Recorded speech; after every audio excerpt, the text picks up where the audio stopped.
Few filmmakers have shaped world cinema quite like Ingmar Bergman. His films, steeped in silence, faith, and inner torment, explored the vast spaces between life and death. "This God or Christ is marvelous," he once cried, "and you are a dirty snake. It is not good for your feeling. But if you feel you have to do as good as possible under these circumstances, and this love and this good doesn't exist, love and loneliness." By the time of his death in 2007, Bergman had become synonymous with the language of introspection. Yet behind the stern image of the Swedish auteur was a passionate moviegoer, a man who filled notebooks with thoughts about films that touched him deeply. Though he never published a formal ranking of favorites, interviews, diaries, and archival conversations reveal a handful of movies he returned to throughout his life. These weren't chosen for prestige or fashion. They were films that pierced his soul, that reflected his fascination with morality, spirituality, and human frailty. From the visionary mysticism of Tarkovsky to the tragic poetry of Fellini, from Kurosawa's moral puzzles to Wilder's sharp dissection of fame, Bergman's favorites trace a map of cinema's conscience. In this journey, we will uncover the 6 films that Bergman cherished most, a voyage across continents, decades, and emotions. Each film is a mirror revealing not only the genius of its director, but also the restless spirit of Bergman himself. 6. Sunset Boulevard, 1950. Billy Wilder. So when Norma says, "Tell him without me you wouldn't have any job, because without me there wouldn't be any Paramount studio," Joe can only reply, "You're right, Miss Desmond." When Ingmar Bergman praised American cinema late in life, he wasn't speaking in generalities. He was remembering the films that had shaped his sense of storytelling and rhythm. Chief among them was Billy Wilder's Sunset Boulevard, the 1950 film that tore apart Hollywood's own illusions. Bergman may have spent most of his career on an isolated Swedish island, but he carried a quiet admiration for Hollywood craftsmanship. "The American way of making movies," he once said, "is very vital and stimulating. I've learned a great deal from it." That vitality found its purest expression for him in Wilder's acidic masterpiece. The film opens with a dead man floating face down in a swimming pool. The corpse narrates its own story, flashing back to the chain of vanity and delusion that led to his death.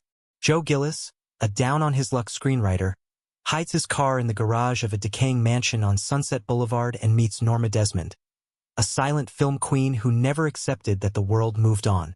She lives surrounded by faded photographs and her pet chimpanzee's coffin, worshipped only by her butler Max, himself a relic from her glory days. When Norma hires Joe to polish her script, he trades independence for comfort, descending into a gilded cage. Their relationship spirals into obsession, jealousy, and ultimately murder. Bergman never wrote an essay on Sunset Boulevard, yet its fingerprints appear in his work. He admired Wilder's precision, the way every scene balanced irony and compassion, cruelty and pity. "American filmmakers taught me clarity," he told an interviewer. "They know how to tell a story." Wilder's film embodies that clarity. Stark lighting, meticulous blocking, bold narration that turns cynicism into poetry. Bergman's persona and Scenes from a Marriage would later echo this blend of theatrical intimacy and emotional exposure. He was fascinated, too, by what Sunset Boulevard said about aging and delusion. Wilder's portrait of Norma Desmond's descent resonated with Bergman's recurring theme of artists facing irrelevance. Like Desmond, Bergman's characters often confront the collapse of identity, the actress in Persona, the priest in Winter Light, the writer in Hour of the Wolf. To Bergman, Sunset Boulevard wasn't just satire. It was tragedy masquerading as comedy. "Behind laughter, there is fear," he once said. Norma's grand entrance, "All right, Mr. DeMille, I'm ready for my close-up," embodies exactly that duality, the horror of denial presented as performance. In interviews, Bergman grouped Wilder with Ernst Lubitsch and George Cukor as masters of style with soul. He admired how Wilder could frame human weakness without contempt. In Sunset Boulevard, vanity becomes pathos, ambition becomes madness, and fame turns fatal. All themes that aligned with Bergman's belief that art exposes the masks people wear. Nominated for 11 Oscars and winner of 3, including Best Screenplay, The film's value for Bergman lay not in trophies but in truth. It captured the fragility of artists who live for applause and die when it fades. Fear, he confessed, haunted him. Why would a director known for spiritual despair and Nordic silence revere a Hollywood noir? Was Bergman responding to Wilder's storytelling craft, or to the universal loneliness hiding beneath Norma Desmond's glamour? 5. The Passion of Joan of Arc, 1928. Carl Theodor Dreyer. When Ingmar Bergman spoke about the directors who most haunted him, Carl Theodor Dreyer always surfaced, sometimes in tones of awe, sometimes even irritation. I like Dreyer in a protesting way, he confessed, meaning that Dreyer's intensity unsettled him even as it inspired him. Nowhere was that power clearer than in The Passion of Joan of Arc, the 1928 silent masterpiece built almost entirely from the trembling face of René Jean Falconetti. Bergman first encountered it as a young man.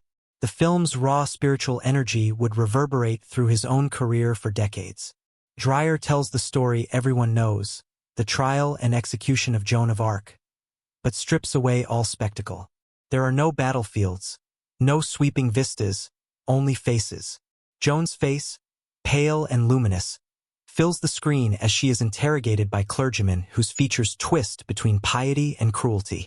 The film unfolds almost in real time as Joan is bullied, tricked, and condemned, culminating in her immolation at the stake. Every shot feels carved from anguish. Dreyer's camera hovers close enough to catch tears clinging to eyelashes, pores glistening with sweat. For Bergman, this was cinema as spiritual surgery, cutting directly into the human soul. Some of his pictures infected me, he admitted literally. Dreyer's obsession with suffering and salvation infected Bergman's own vision of faith. Without Dreyer, there might be no The Seventh Seal or Winter Light, films which also reduce vast theological questions to intimate human expressions. Bergman compared Dreyer to a priest conducting a ceremony. The audience, willingly or not, becomes his congregation. Dreyer's stark white sets, absence of makeup, and emphasis on light reflecting off faces shaped Bergman's later collaboration with Sven Nykvist. When Bergman filmed close-ups that seemed to trap his actors' souls, Liv Ullmann's silent gaze in Persona, Ingrid Thulin's tearful monologue in Cries and Whispers, he was echoing Dreyer's visual grammar. After seeing Joan of Arc, he confessed, I realized what a face could express when stripped of everything else. Bergman felt a kinship with Dreyer's willingness to confront the divine through doubt. The Passion of Joan of Arc is not about faith rewarded, but faith tested to breaking. Joan's isolation mirrors the spiritual loneliness Bergman's characters would later endure. The priest unable to feel God's presence, the knight facing death's silence. Where Dreyer found transcendence in martyrdom, Bergman found uncertainty. Yet both saw doubt as the crucible of belief. In later years, Bergman described the film as unbearably pure. It frightened him because it revealed cinema's ultimate potential, to remove all distractions until only truth remained. Dreyer's unflinching empathy and Falconetti's near-mythic performance convinced him that acting could achieve the sacred. Often screened with live choral accompaniment, Bergman preferred it in silence. It is like watching prayer itself, he told a colleague. For him, the film transcended dialogue or sound. It was the closest cinema ever came to capturing the mystery of faith. 4. The Phantom Carriage, 1921. Victor Sjöström. For Ingmar Bergman, The Phantom Carriage was more than a film, it was a revelation. He first saw Victor Sjöström's 1921 silent masterpiece as a boy of 12 or 13, long before he dreamed of directing. The story terrified, mystified, and moved him all at once. David Home, a violent alcoholic, mocks the legend until he is struck down at midnight and learns it is true. Guided by his dead friend George, he relives the destruction he has caused. His abuse of his wife Anna, the suffering of Salvation Army worker sister Edith, the collapse of his family under drunken cruelty. Only when he sees Anna preparing to poison herself and their children does David beg for a final chance to make amends. In the climax, time freezes, allowing him to stop the tragedy and vow to change his life. Decades later, Bergman could still recall the sensation. Sjöström's balance between darkness and grace deeply influenced his later writing. In Wild Strawberries, The Seventh Seal, and Fanny and Alexander, characters confront guilt and mortality in ways that echo Holmes' haunting journey. Even Bergman's recurring theme of the silent god, a deity who watches but does not intervene, has roots in Sjöström's ghostly carriage driver who enforces divine justice without words. When Bergman became Sweden's most famous filmmaker, he returned the favor. In 1957, he cast the 78-year-old Victor Sjöström as the lead in Wild Strawberries. The role of the aging professor confronting his past was, in Bergman's eyes, a tribute to the man who had given him his cinematic awakening. On set, he treated Sjöström with reverence, later calling him the father of Swedish cinema.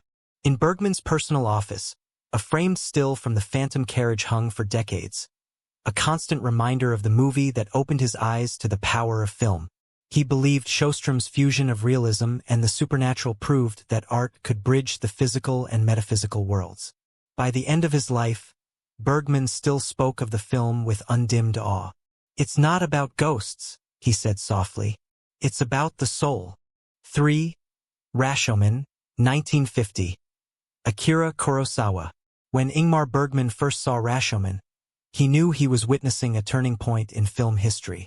Akira Kurosawa's 1950 masterpiece didn't just change Japanese cinema. It changed the way the world thought about truth. For Bergman, who spent his career exploring the blurry line between illusion and reality, Rashomon was a revelation. Kurosawa was a filmmaker who never repeated himself, he said, admiring his ability to reinvent his voice without losing integrity. Set in 12th century Japan, the film commences in a downpour at a ruined gate where a woodcutter, a priest, and a cynical commoner seek shelter. They tell of a shocking crime that has been committed, a samurai found dead, his wife assaulted, for conflicting testimonies ensuing from the bandit Tajimaru, the wife, the dead samurai through a medium, and finally the woodcutter himself. Each version contradicts the others, revealing how pride, shame, and ego distort memory. The truth becomes unknowable. For Bergman, this narrative structure, one story told from multiple contradictory perspectives, was revolutionary. It showed that cinema could be subjective, he said in an interview, that every image could be a point of view.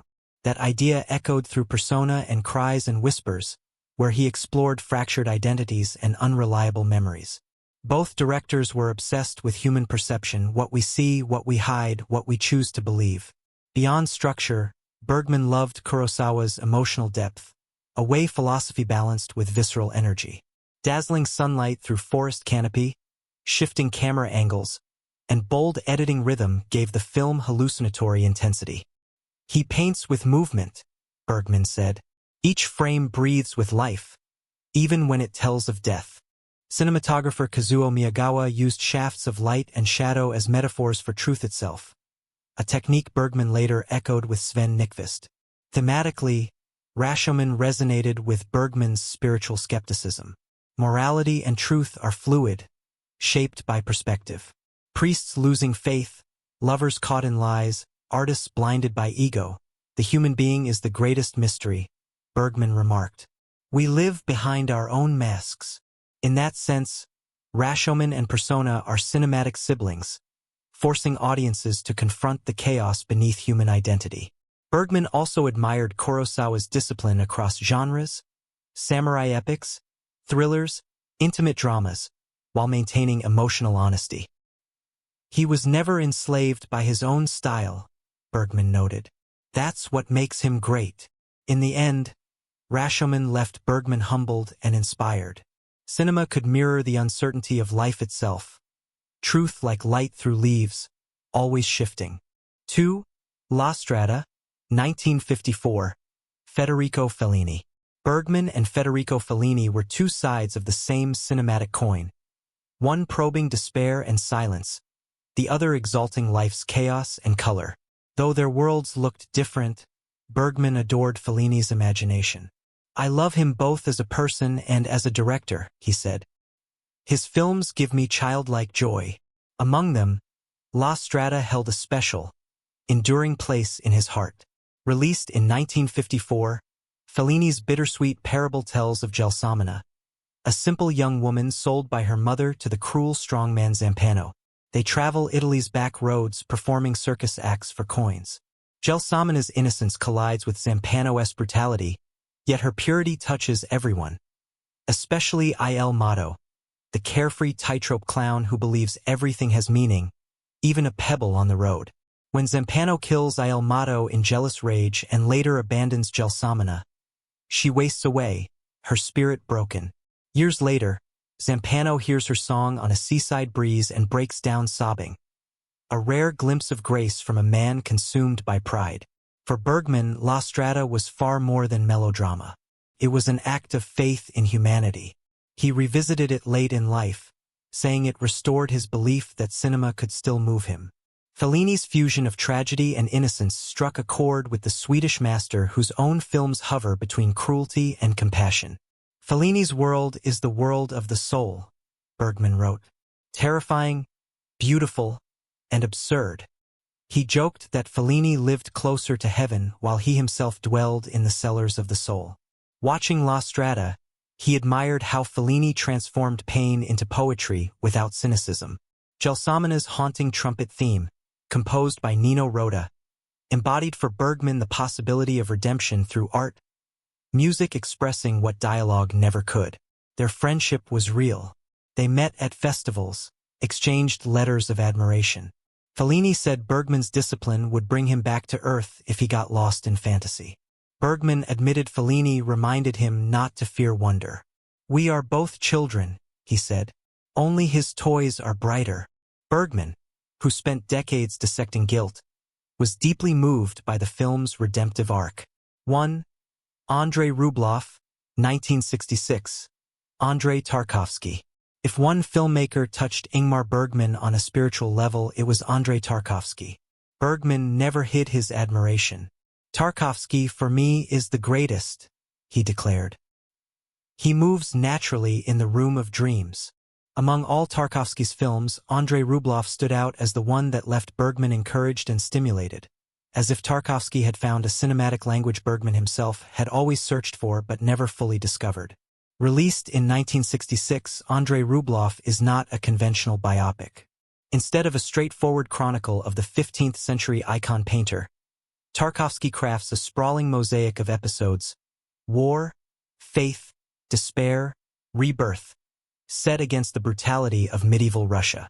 Rublev, played by Anatoly Solzhenitsyn, wanders plague-stricken villages, witnesses human cruelty, and questions his divine purpose. By the film's end, he rediscovers his calling, painting icons once again as bells ring in the distance, a sound that feels like the awakening of the human soul itself. Bergman was moved not just by the story but by the method. Tarkovsky rejected tidy explanations. The film unfolds like a dream full of silences, symbols, and elemental images. Fire, rain, light breaking through clouds. Film is closest to music and to dreams, Bergman said, and Tarkovsky seemed to prove it. He told journalists that Tarkovsky's work liberated him, reminding him that film could be pure poetry without apology. In Bergman's eyes, Andrei Rublev expressed everything he had tried to explore: the struggle between faith and doubt, art and responsibility, guilt and grace.